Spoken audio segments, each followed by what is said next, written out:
दोस्तों इस वीडियो में हम बात करने वाले इस्लाम के 5 बहादुर मुस्लिम कमांडरों के बारे में। दोस्तों इस लिस्ट में 5वां नाम आता है कुतैबा इब्न मुस्लिम का, वो बहादुर कमांडर जिसने 705 से 715 ईस्वी तक लगातार फतेह की, खुरासान, तुर्कमेनिस्तान, समरकंद और बुखारा तक इस्लाम का झंडा लहराया। की रणनीति ने इस्लाम को चीन के सरहदों तक पहुंचा दिया। वो इस्लाम के सबसे दूर तक पहुंचाने वाले फौजी कमांडरों में माने जाते हैं। इस लिस्ट में चौथा नाम आता है तारिक बिन जियाद का, जिसने अपने 12,000 सिपाहियों के साथ रोडरिक के 1 लाख सिपाहियों को शिकस्त देकर अंदलुस को फतेह कर लिया।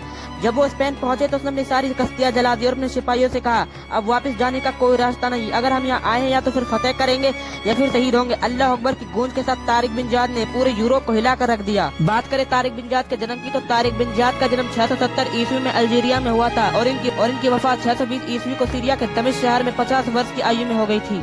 तारिक बिन जियाद एक बहादुर कमांडर था। उसने बहुत कम उम्र में वो काम कर दिखाया जिसे करने के लिए लोगों को सदियां लग जाती है। उन्होंने यूरोप की सरजमीन को सबसे पहले फतेह किया।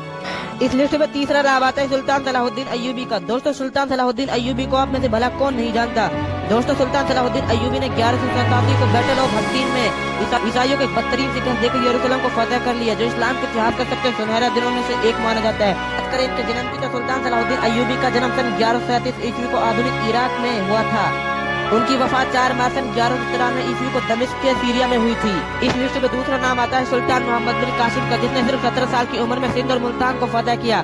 हिंदुस्तान में इस्लामिक हुकूमत की बुनियाद रखने वाले पहले सेनापति बने। उनकी बहादुरी ने अरब से हिंदुस्तान तक इस्लाम का परचम बुलंद किया। राजा दाहिर ने हज पर जा रहे मुसाफिरों को बंदी बना लिया और मुस्लिम औरतों को कैद कर लिया, तो सुल्तान मोहम्मद बिन कासिम ने राजा दाहिर से जंग करी। मोहम्मद बिन कासिम ने सिर्फ अपने 6,000 सिपाहियों के साथ राजा दाहिर के 50,000 सिपाहियों को बदतरीन शिकस्त दी। इस जंग में राजा दाहिर खुद भी मारा गया। मोहम्मद बिन कासिम का जन्म 695 ईस्वी को हुआ था और इनकी वफात 715 ईस्वी को 20 साल की उम्र में हो गई थी। सिर्फ 17 साल की उम्र में उन्होंने सिंध और मुल्तान को फतेह कर तारीख बदल दी। इस लिस्ट में पहला नाम आता है हजरत खालिद बिन वलीद का, जिन्हें सैफुल्लाह अल्लाह की तलवार कहा जाता है, क्योंकि उन्होंने अपनी पूरी जिंदगी में 100 से भी ज्यादा जंगें लड़ी, एक भी जंग न हारी। इसीलिए प्यारे नबी ने सैफुल्लाह अल्लाह की तलवार कहा था। और हजरत खालिद बिन वलीद ने जिन इलाकों को फतेह किया था वहाँ आज भी मुसलमानों की हुकूमत है। हजरत खालिद बिन वलीद ने मुसलमानों को कितनी फतेह दिलाई कि आप सोच भी नहीं सकते। हजरत खालिद बिन वलीद एक के बाद एक करके मुसलमानों को फतेह दिलाते रहे।